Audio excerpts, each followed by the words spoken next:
Alright, so on the next page we have a bunch of exercises, and the first set of exercises are these, where we need to find the values of the variables x and y in each figure. And we need to use the rules that we learned about, right? So these two lines here are parallel, and they're cut by this transversal here, which means that this angle up here is equal to that angle there. So I can find x. And then from there, we know that this angle up here plus this angle here is equal to 180 because they're a linear pair. So then we could find y after substituting in x, 15 for x right there. Right. So then that's kind of what we need to do as we work our way through the problem. You could see I didn't have much room, so it's a bit messy, but these are the answers to problems 1 through 4.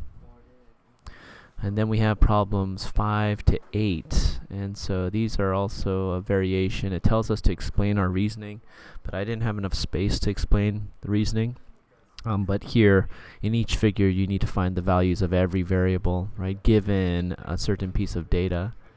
So yeah, we're given that this angle here is 106. So using that, you need to use the different postulates and theorems in order to find out the value of x, of y, and z, right, for all of these problems here. And then we have the next set, which says that we're given that angle 2 is 92 degrees and angle 12 is 74 degrees. And we're supposed to find the measure of all of these angles, and then also give the reason, the postulate or theorem that we use to figure that out. And so those are those answers there. And then we have 9 and 10, which is kind of a unique problem. Yeah, it says here to draw an auxiliary line. And so if you look here, maybe I can zoom in. If you look here at this problem, we have this angle is 50, this angle is 100. So I drew this auxiliary line, this extension on down, which means we have this transversal cutting the parallel lines, which means that these corresponding angles are both equal. They're both equal to 50. We know that this angle here is equal to 80 because of the supplementary angles theorem. We do have a linear pair.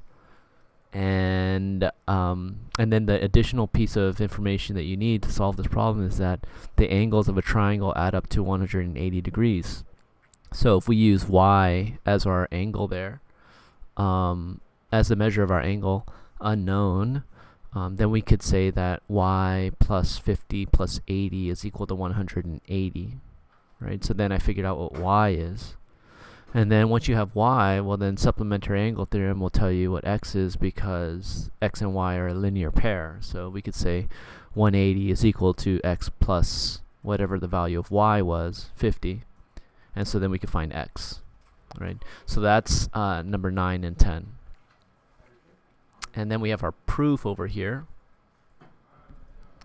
And lastly, we have this fairly simple number 12 problem.